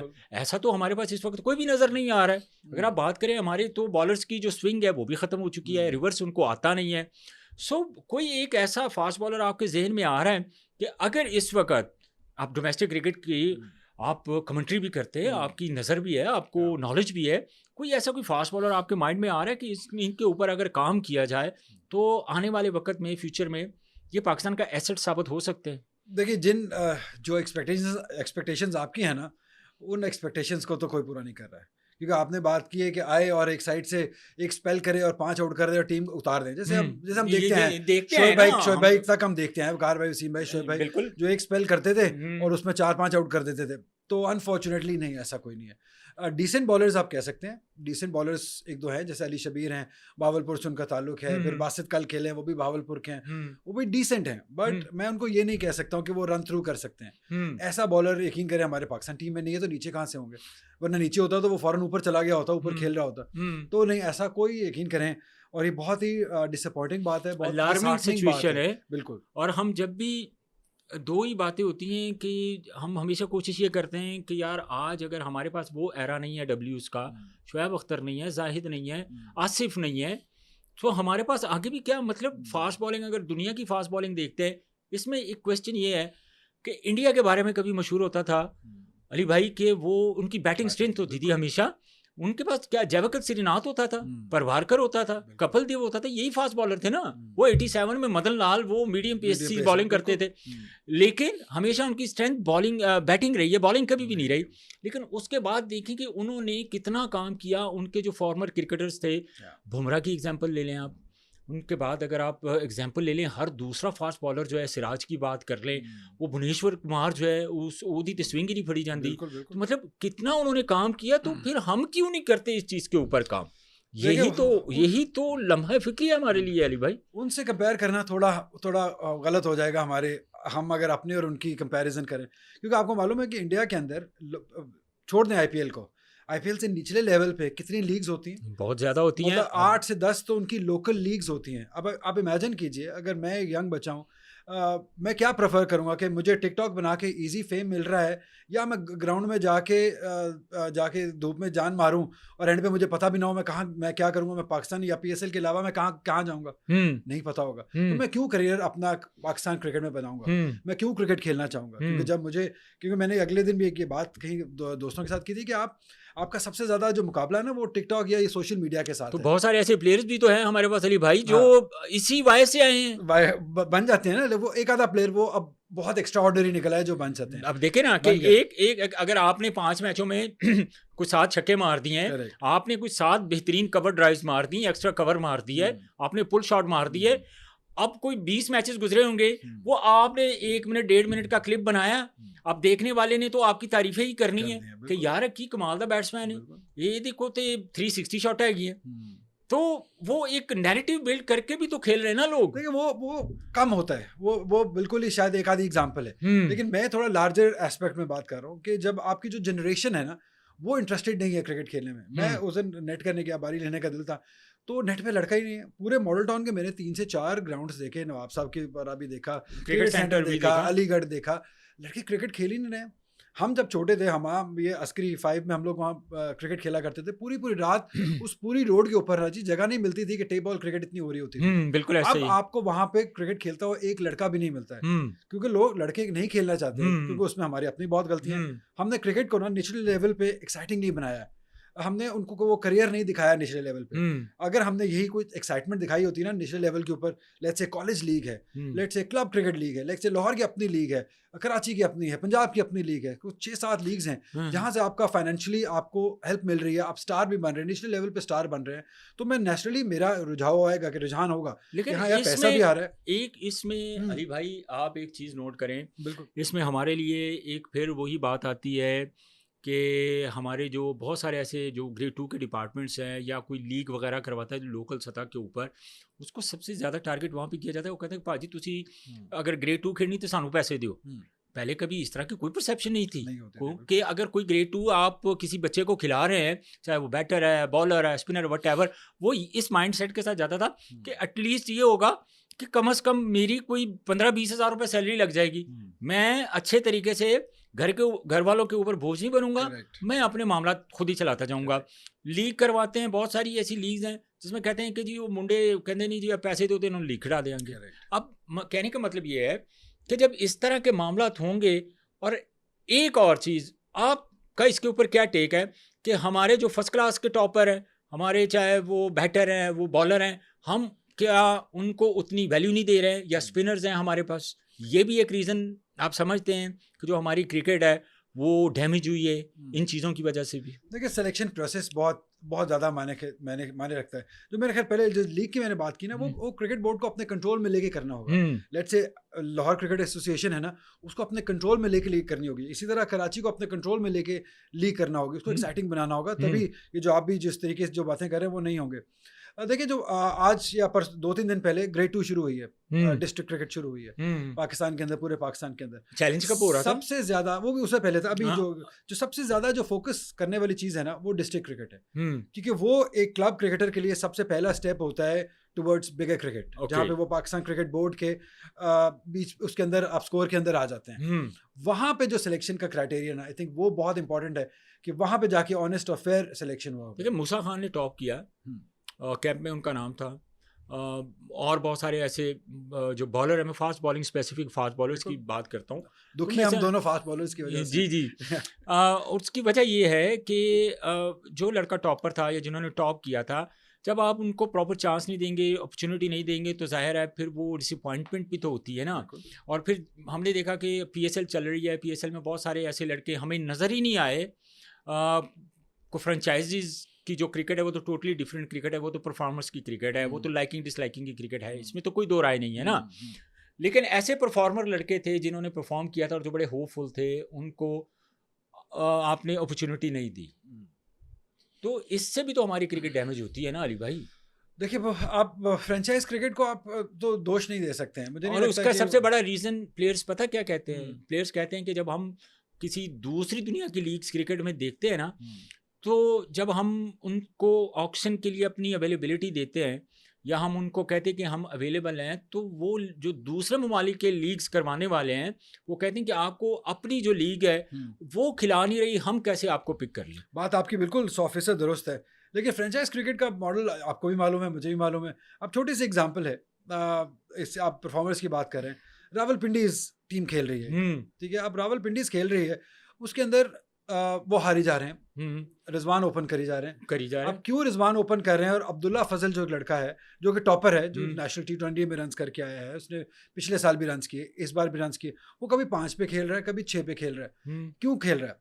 क्योंकि रिजवान एक प्रोडक्ट है, एक सेलेबल प्रोडक्ट है, दुनिया देखती है उनको। तो फ्रेंचाइज भी सिर्फ उस प्लेयर को आगे रखती है जिसका नाम ज़्यादा हो, जिसके ऊपर आईबॉल ज़्यादा हो, जिसको लोग ज़्यादा पहचानते हो, ताकि उनका वो जो सामने लोगो है वो बिक सके और वो भी अपना बिजनेस मॉडल चला सके। बेसिकली इंटरेस्ट ऑफ बिजनेस भी तो है ना। एग्जैक्टली, इसलिए आप फ्रेंचाइज क्रिकेट तो चाहेगी ऐसा प्लेयर जिसको दुनिया देख रही हो, और दुनिया शायद अभी जो उसको फजल को नहीं देखना चाहती है, वो रिजवान को देखना चाहती है। तो वो इसलिए प्रॉब्ली वो उसको PSL को या फ्रेंचाइज क्रिकेट को वो दोष देना मुझे लगता है कि थोड़ा सा गलत होगा हमारे पॉइंट ऑफ व्यू से, क्योंकि उन्होंने भी पैसे कमाने हैं और पैसे स्पॉन्सर्स ही देंगे। नहीं खैर, मैं किसी को कोई दोष आपकी बात ठीक है, मैं नहीं कर रहा नहीं कर रहे हैं हूँ, बिल्कुल नहीं मैं ये नहीं कर रहा हूँ, लेकिन बात ये है कि देखिए एक प्लेटफॉर्म होता है ना, अब हमारे पाकिस्तान में सबसे बड़ा प्लेटफॉर्म जो लैमलाइट का जो प्लेटफॉर्म है, या आप जिससे प्रोमिनेंट होते हैं, जिससे आप दुनिया की नज़रें आपके ऊपर आती हैं कि यार हमने इनको लीग क्रिकेट खिलानी है, पूरी दुनिया में लीग हो रही है अली भाई,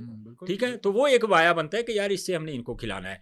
अच्छा अली भाई, मुझे आखिर में ये बताएं कि बाबर आजम बड़ा उम्दा परफॉर्म कर रहे हैं पेशावर ज़ल्मी के लिए, और पेशावर ज़ल्मी अभी तक अनबीटन है, तो आपका क्या टेक है? पिछले दिनों बाबर आजम के ऊपर बहुत ज़्यादा क्रिटिसाइज़ हुआ, लेकिन हम अक्सर ये बात करते रहे कि बाबर आजम बड़े बेहतरीन बल्लेबाज हैं, उनकी स्ट्रेंथ देखें, वो टेक्निकली जो उनका जो उनका सर्कल है उसमें वो बहुत उम्दा परफॉर्म करते हैं। आपका क्या टेक है इसके बारे में? देखिए मुझे तो सबसे पहले बहुत खुशी हुई है कि एटलीस्ट बाबर आजम ने ना बहुत सारे लोगों के मुंह बंद किए हैं। वो मुंह बंद ऐसे किए हैं कि परफॉर्मेंस से, सबसे आसान तरीका मुंह बंद करने का यही होता है कि परफॉर्मेंस से जी। और उससे उसका जो सबसे बड़ा जो रोल है ना, वो मैं ऑटिस गिब्सन जो उनके कोच हैं उनको उनका बहुत अच्छा बयान आ जाया वैसे। जी जी जी, उन्होंने कहा मैंने बाबर को कहा कि तो अपने फ्री माइंड से खेल, अपने जो जैसे पुराना बाबर था वैसे खेल, लेकिन उससे भी ज्यादा क्रेडिट जाता है कुशल मेंडिस को और हारिस को। तो हारिस को थोड़ा जाता है बट कुशल मेंडिस को बहुत ज्यादा जाता है। अब बाबर ऐसा प्लेयर है जिसको थोड़ा वक्त चाहिए होता है। अब अगर उसके इर्द गिर्द भी साथ आप वैसे ही प्लेयर डाल देंगे ना, या नॉन परफॉर्मेंस डाल देंगे, तो वो प्रेशर बाबर के ऊपर ज्यादा आ जाएगा।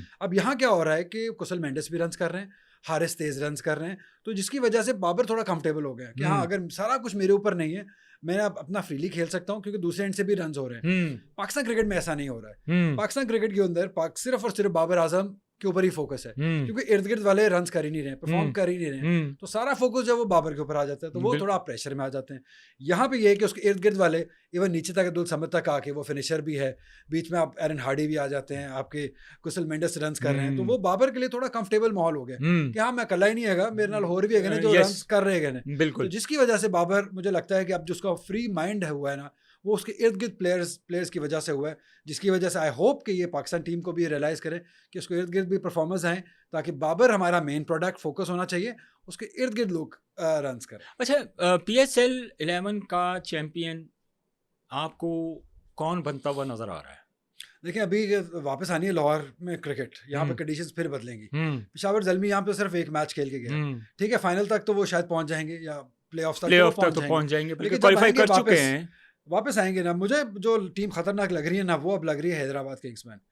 कहीं ना कहीं वो अगर कोई तरीका निकाल लें कि वो ठिकशाना को खिलाएं, जो कि मुझे लगता है लाहौर आके वो खिलाएंगे, और मैक्सवेल के आने से जो कॉन्फिडेंस उस टीम के अंदर आ गया है ना, मुझे लग रहा है कि वो टीम बहुत खतरनाक होगी। आई नो हम सबने राइट ऑफ कर दिया था, आज भी उन्होंने पिंडीज को हरा दिया, उससे पहले पिछले दोनों मैचेस 3 मैचेस जीत चुके। वो जो रिदम जो उस टीम का बना है ना, मुझे लगता है कि वो कहीं ना कहीं कोई ना कोई अपसेट करेगी। मुझे वो टीम खतरनाक लग रही है, तो आई वोंट बी सरप्राइज कि वो लाहौर आए, ठिकशाना खेलें और उसके बाद उनकी किस्मत और बदल जाए।